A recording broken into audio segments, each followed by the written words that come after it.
Mesdames et messieurs, nous allons observer une minute de silence à la mémoire de tous les combattants.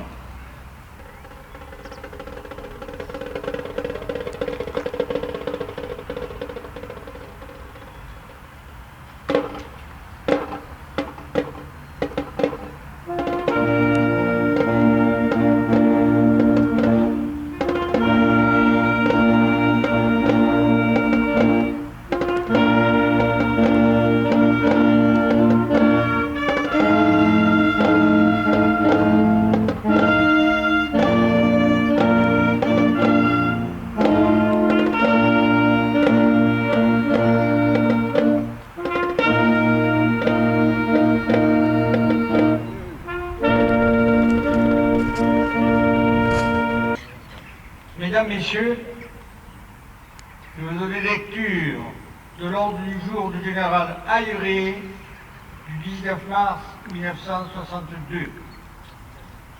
Ordre du jour numéro 11.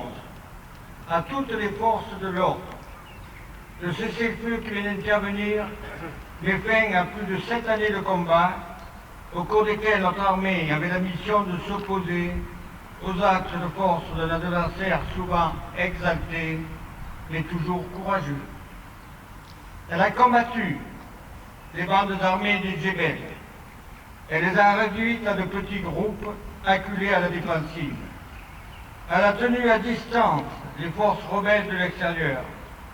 Elle a étouffé la menace d'une guérilla généralisée.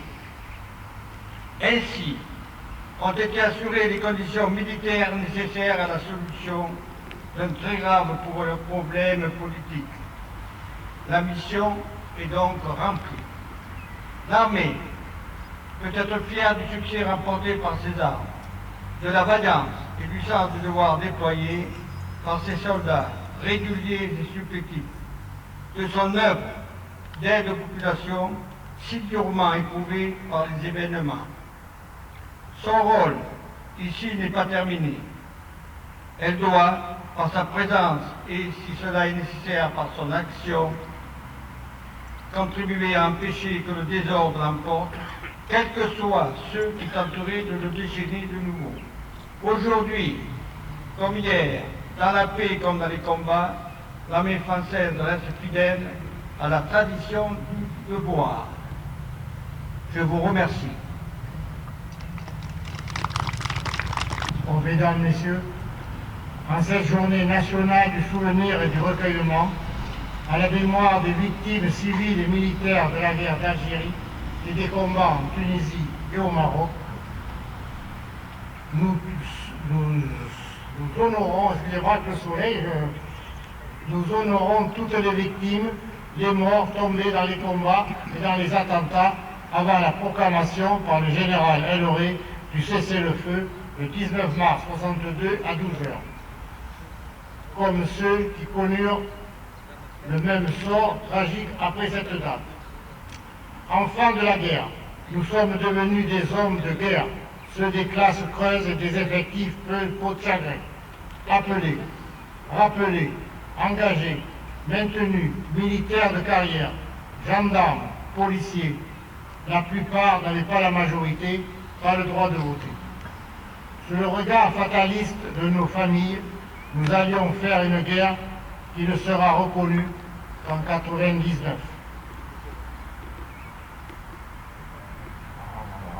Une guerre. Aujourd'hui, nous nous souvenons, nous nous recueillons et nous rendons hommage à toutes les victimes militaires et civiles de cette guerre, avec une pensée particulière pour nos frères d'armes. L'âge venant, il est temps pour nos acteurs de ce conflit de nous adresser à la jeunesse d'aujourd'hui. Ce que j'ai dit tout à l'heure, on n'en voit pas beaucoup. De notre pays, afin qu'elle devienne le vecteur de cette mission mémorielle. C'est donc en ce sens que nous leur passons le flambeau. Vous les jeunes, soyez nos ambassadeurs pour bâtir la France de demain, dans un monde de progrès, ouvert au dialogue, à la tolérance, à la paix. avant que ne retombe le rideau de l'indifférence et de l'oubli. Il nous revient à nous, les derniers témoins des deux côtés de la Méditerranée, de transmettre aux jeunes générations une mémoire partagée. Depuis 1963, chaque année à la date anniversaire du cessez-le-feu du 19 mars 1962, avec fierté, nous leur rendons un hommage solennel, à la hauteur de leur sacrifice, et nous inclinons avec déférence et émotion devant leur famille. Comme pour ne pas troubler leur dernier sommeil, l'ombre de nos drapeaux frôle les sépultures et leurs plis sont ceux de leur mémoire, du souvenir du sang versé pour les trois couleurs de notre pays. Soyons vigilants, la flamme du souvenir ne doit pas s'éteindre. Vive la République, vive la France, vive la paix. Je passe la parole à la première adjointe, Madame Larpy. Message de Patricia Milares, ministre déléguée auprès du ministre des Armées chargé de la mémoire et des anciens combattants. Le 19 mars 1962, à midi, les armes se sont tues. Dans le fracas du siècle, une voix nouvelle s'est levée, celle d'un cessez-le-feu scellé par les écorts d'Évian, mettant un terme à 8 longues années d'un conflit qui n'avait pas encore dit son vrai nom. Même si la paix retardait son avènement, le 19 mars aurait dû marquer l'aube d'un répit. Ce que la fin du feu avait de provisoire appelait un avenir, qui se dégageait doucement, non sans douleur, non sans crainte, mais un avenir qui pouvait être à nouveau imaginé, peut-être même désiré.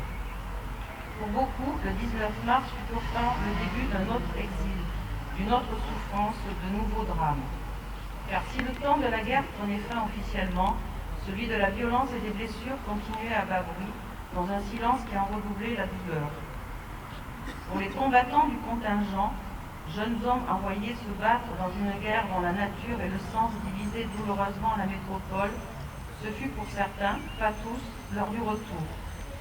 Le retour dans leur famille qu'il leur tardait de revoir, l'espérance de reprendre leur vie là où ils l'avaient laissée, même si rien ne sera plus comme avant. Mais c'est aussi le début d'un combat silencieux, celui de la reconnaissance de ce qu'ils avaient enduré. Eux qui n'avaient pas tous choisi cette guerre, mais qui en avaient connu l'âpreté dans les djebels, dans la chaleur ou le froid des nuits, l'insomnie, dans le silence des montagnes ou la cacophonie des villes, eux qui portèrent longtemps le poids du non-dit.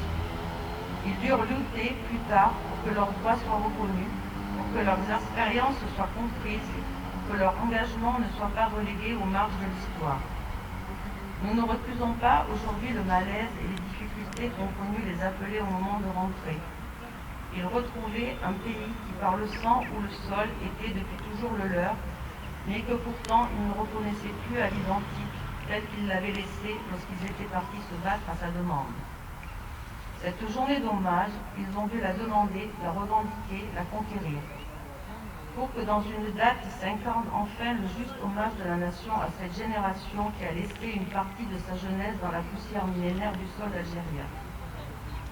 Mais le 18 mars fut aussi, pour d'autres, un jour d'abandon. Au harki, soldats fidèles à la France, il n'offrit ni paix ni consolation. Nombre d'entre eux, livrés à leur sort, périrent dans l'indifférence d'un monde qui détournait le regard. Ceux qui purent fuir trouvèrent un refuge sur une terre qu'ils avaient servie, mais qui trop longtemps les relégua à la lisière de la société dans une indifférence plus douloureuse que les barbelés des corps. Pour les pieds noirs, ce jour hâta l'arrachement. L'exode devint le dernier chapitre d'une histoire commencée en France et poursuivie sur l'autre rive de la Méditerranée, sur cette terre où les collines rousses se reposent à l'ombre des oliviers centenaires. Cette terre où l'histoire a déposé ses splendeurs et ses tragédies. Ils se préparèrent à quitter ces paysages aimés, et dans leurs yeux brillait déjà le reflet des ports surpeuplés et des traversées amères vers l'inconnu. L'Algérie, ce pays qui avait été le leur, ne serait jamais plus leur foyer. Et puis, il y a les autres, les innombrables autres. Les anonymes pris dans la tourmente, les civils fauchés par la violence, les familles déchirées par les engagements contraires, les silences lancinants de tous les disparus dont l'absence était si douloureusement présente. À tout cela, à toutes ces vies brisées, à toutes ces expériences, ces existences amputées, nous devons mémoire. Si pendant longtemps il y a eu des plages blanches dans notre histoire collective, des blancs qui pour beaucoup étaient recouverts du voile noir et lourd de la souffrance, aujourd'hui la France se souvient. Elle se souvient de ses fils envoyés dans les maquis algériens, de ceux qui sont tombés sans retour, de ceux qui en sont revenus marqués à jamais. Elle se souvient de ces Français d'Algérie arrachés à la racine, de ces harkis abandonnés en dépit de l'immensité des sacrifices, de ces victimes civiles emportées par le souffle d'une bombe, le sifflement du bal ou l'ombre des disparitions. Se souvenir, ce n'est pas seulement commémorer, c'est reconnaître toutes les douleurs, mais aussi toutes les grandeurs sans en taire aucune. C'est faire justice à ceux qui ont été oubliés. C'est honorer les sacrifices consentis. C'est porter un regard lucide sur le passé, non pour l'alourdir de nos jugements, mais pour en tirer des leçons utiles à notre temps et nous grandir dans le courage de la vérité. La mémoire n'est pas un fardeau, mais une lumière qui éclaire les générations présentes et à venir, pour que l'histoire ne se répète pas, pour que la souffrance d'hier ne nourrisse pas les fractures d'aujourd'hui, pour que les sacrifices consentis nourrissent aussi un sentiment d'appartenance sans lequel il n'y a plus de socle pour que s'épanouisse la démocratie. Vive la République, vive la France. Mesdames et messieurs les élus, mesdames et messieurs les représentants des corps constitués, mesdames et messieurs les officiers militaires, mesdames et messieurs les porte-drapeaux et représentants d'associations, mesdames et messieurs, chers amis. Le 19 mars, nous commémorons le jour où, en 1962, est intervenu le cessez-le-feu dans le long conflit qui opposa les combattants algériens et les combattants français. Longtemps appelé événement d'Algérie, puis guerre d'indépendance algérienne, ce fut bien une terrible guerre pendant plusieurs années, à partir de 1954, en fait dès le lendemain de la Seconde Guerre mondiale, où le peuple algérien affronta le pouvoir exécutif français en Algérie, alors française et constituée en départements français, mais aussi sur le territoire métropolitain. Il n'est pas possible de retracer ici toute la chronologie des faits, tant elle est gigantesque, et en considération du texte d'aujourd'hui, encore sensible. Mais à cette époque, le temps de la décolonisation et de l'indépendance était venu. Par la signature le 18 mars 1962 des accords d'Évian, qui mirent fin officiellement à 132 années de colonisation française en Algérie, le droit à l'autodétermination du peuple algérien était reconnu par la France. Le conflit fit des centaines de milliers de morts. On estime à 250 000 le nombre de morts algériens, à plus de 30 000 celui des militaires français, qui étaient, pour l'écrasante majorité d'entre eux, de jeunes appelés du contingent, venus de tous les coins de France, sans aucune connaissance ni relation avec ce conflit.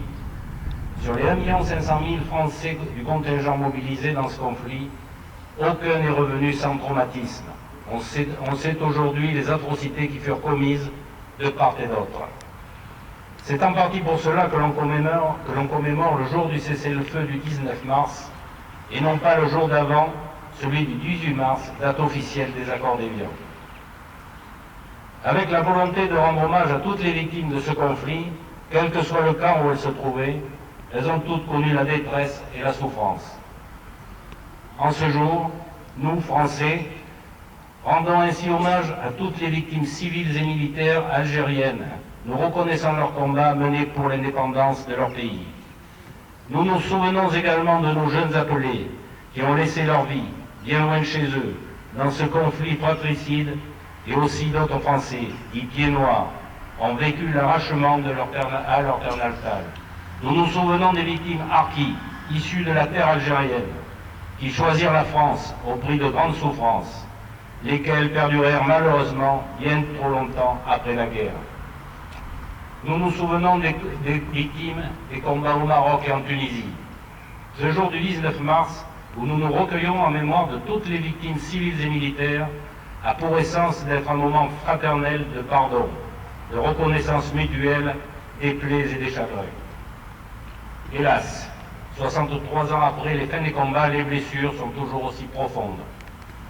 Nous savons tous que les relations ne sont pas bonnes aujourd'hui avec l'Algérie. Ce moment de recueillement fraternel ne peut être celui où l'on expose les antagonismes actuels, même si beaucoup de choses nous font du mal en France. Permettez-moi de citer Boualem Sansal, cet écrivain arrêté pour la liberté de ses idées, dont nous sommes sans nouvelles. Les plus dangereux sont ceux qui ne rêvent pas. Ils ont l'âme glacée. Puisse ainsi chacune et chacun, de tout endroit où il se trouve dans ce monde tourmenté de tant de violence et de péril, voir son âme réchauffée par le rêve de fraternité. Ne serait-ce que déjà éprouver en soi un sentiment de fraternité est le premier pas vers la paix. Je vous remercie. Vive la France, vive Terra sur la Dieu.